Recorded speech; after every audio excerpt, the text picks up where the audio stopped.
So the president's been busy on the Twitter machine today. Just moments ago, President Trump warning Iran against striking any American assets, saying the U.S. has, quote, targeted 52 Iranian sites representing the 52 American hostages taken by Iran many years ago, some at a very high level and important to Iran and the Iranian culture. And those targets and Iran itself will be hit very fast and very hard. The USA wants no more threats. Republican Congressman from Kansas, Steve Watkins, is a member of the House Foreign Affairs Committee, also a veteran of Iraq and the U.S. Army. Congressman, there has been a lot of hand-wringing over the death of Qasem Soleimani. What's your take? Well, John, let's remember that this is great news.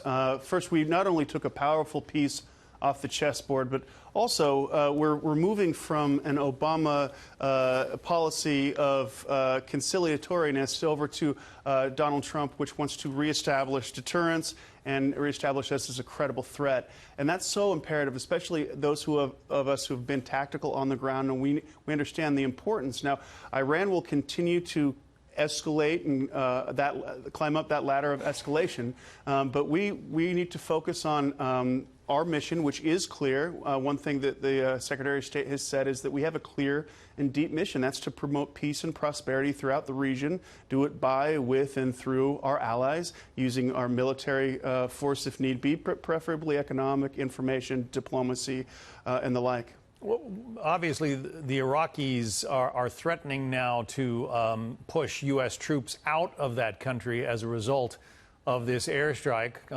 Iraq, in some sense, in some regards, being a sort of a puppet state to Iran these days. What if that were to happen? What if all U.S. forces get kicked out of Iraq as a result of all this? You know how much blood and treasure the United States has spent there. Would that be worth it? Well, I saw the statements of Prime Minister Abdul Mahdi, and kind of like Secretary Pompeo, I believe that he knows the actual situation is he and many of his people want the United States there. In fact, that there were demonstrators rejoicing over the fact that we killed Soleimani, and so we'll be there. Unfortunately, I think it's a soft target. We are going to get a retaliatory attack from Iran. Looking at the battle space, that's probably where it'll happen. It's unfortunate. I've been on the ground there, and my heart goes out to the soldiers and the individuals and the diplomats and the contractors there. But we're certainly going through a tough time right now. But I'd point out that action in the short term does take risk, but inaction in the long run is even more risky. A lot of Democrats are upset, maybe even angry at the president over this strike. I want to read a statement from Senator Tim Kaine of Virginia. He wants to see the War Powers Resolution filed. He says, "We owe it to our service members to have a debate and vote about whether or not it's in our national interest to engage in another unnecessary war in the Middle East." In your view, is what the president did tantamount to starting a war? No, John, listen, I've heard the Democrats' response. First, they were talking about elements of just war theory, for example. Was it a proportionate response? I heard that. I also heard, did he have the authority? He absolutely had the authority. Now, this insurgent, that's what he was, is a combatant in Iraq, had killed hundreds of American service members. And so we had every bit the right, and I'd be happy to debate that with any Democrat in the House. The argument, though, is that you cut the head off the snake, but the snake remains alive, and that it'll just grow a new head. What about that?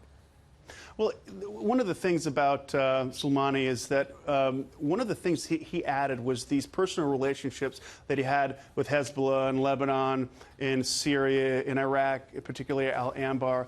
And you take away him as an individual. A lot of their efficacy depends on that personal relationship that they have with him. So that's what he brought to the fight. You take him away, it's more than just a position. I mean, he's kind of a folk hero, as we see.